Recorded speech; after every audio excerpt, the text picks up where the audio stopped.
So I've been thinking about 9/11, and I know it's not kosher to talk about it after the anniversary of it, but whatever. Something been really bothering me because this is a shared trauma that we have. And, the hashtags 2 days ago were always never forget,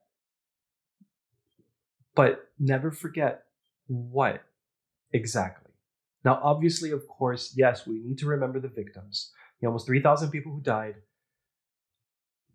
For most Americans, to varying degrees. Obviously, some people had it way worse, but in a way, we all lost a family member. We all felt 9/11, and it took a piece out of us.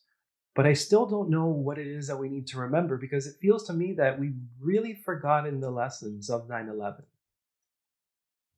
Are we supposed to remember how we treated each other afterwards?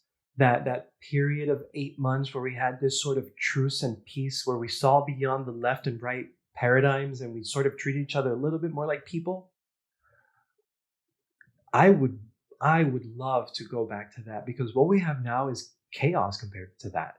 Or should we remember something else? Like the fact that this was the beginning of a long line of outright public gaslighting from the government.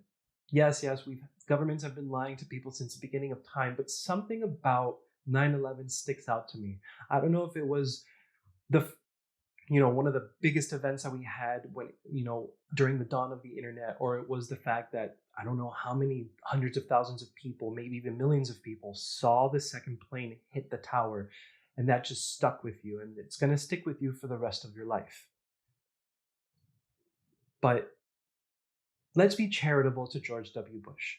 At the very minimum, his government used our emotions of anger and revenge to exact a war in two countries halfway across the world to benefit the elites at the expense of the peasants. And these lies have just gotten worse. They haven't stopped. They're more overt. And they just continue to gaslight us. And to me, it feels like it started with 9/11. Now, Never Forget was often accompanied by Never Again. It evoked the desire for safety and protection.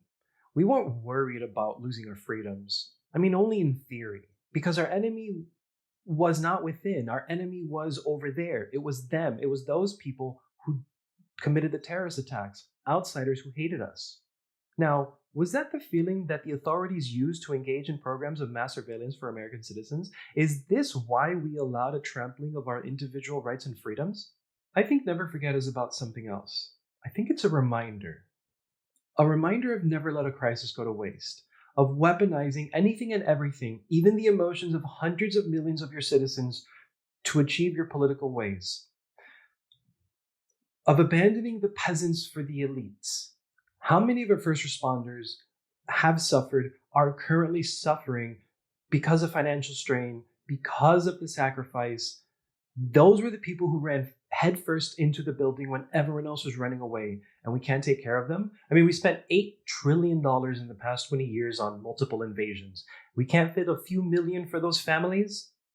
This negligence that that the government has had for the average citizen has only gotten worse. We saw it get worse during Katrina, and it's not even one political party. Now we see it with the fires in Maui and the catastrophe that happened in East Palestine. This is also a reminder of what happens when you start othering other people. I mean, it's totally fine to other foreigners and, if they hate the United States. I mean, no, it's not. Just ask the Japanese what happened to them about 80 years ago, and Japanese Americans.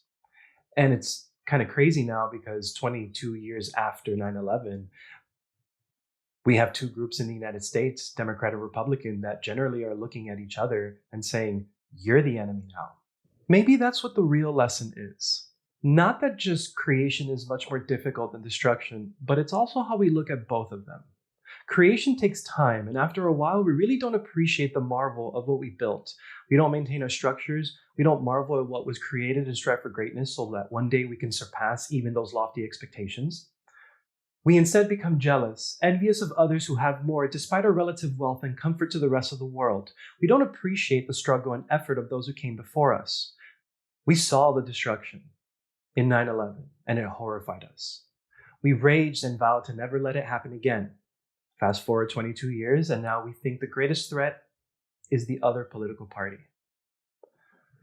The extreme elements are willing to firebomb areas of our own country. We're making a habit of breaking into legislative sessions. A new phase of lawfare is now kicking off with political prisoners being given harsher sentences than what the prosecutors recommend. Another round of impeachment proceedings are starting against the sitting president. States are working to kick off a major candidate from the ballot. The escalation will only continue in 2024, and we will see unprecedented events unfold in front of our very eyes. And regardless of who wins, they will openly and relentlessly use the power of government to lay waste to their enemies, their fellow citizens. At the rate we're going, the only thing we should never forget is how 9/11 initiated a chain of events that will lead to our eventual destruction. And that's not even the worst part. The worst part is we have not only forgotten the lessons of 9/11, we have forgotten the lessons of the Weimar Republic. What, you think Antifa and the Proud Boys are something new that we Americans created?